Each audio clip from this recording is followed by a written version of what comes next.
Tapos na ang regular season at isang panalo lang ang nagtakda ng kapalaran ng Lakers. Hindi lang ito simpleng win.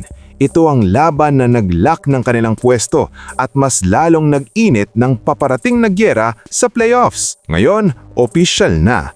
Lakers kontra Rockets sa first round. Ang tanong, handa ba talaga ang Lakers sa hamon na to? Tinapos ng Lakers ang kanilang regular season sa isang dominanteng panalo laban sa Utah Jazz, 131-107.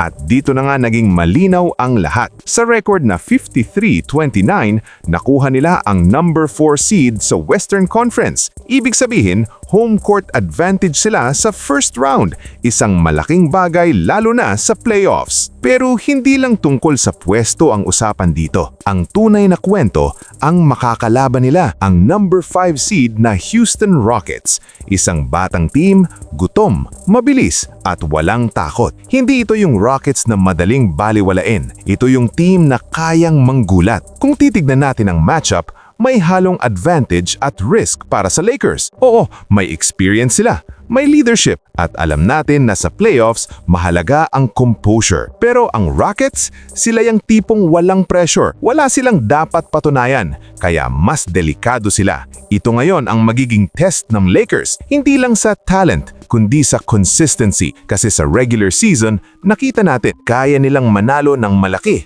Pero may mga pagkakataon din na nawawala sila sa ritmo. Kaya mahalaga yung sinabi ni head coach JJ Redick, "We're going to prepare, we're going to fight, and we're going to go try win the series." Simple, diretso, pero may laman. Ibig sabihin, hindi nila minamaliit ang Rockets. Alam nilang kailangan nilang ng full preparation. At dito papasok ang adjustment. Kailangan kontrolin ng Lakers ang tempo. Hindi pwedeng sabayan lang ang bilis ng Rockets. Kailangan nilang gamitin ang experience nila lalo na sa crunch time. Kailangan disiplinado sa depensa at iwas turnovers. Sa totoo lang, hindi ito magiging madaling series. Kahit sabihin mong mas mataas ang seed ng Lakers, hindi automatic na panalo na agad.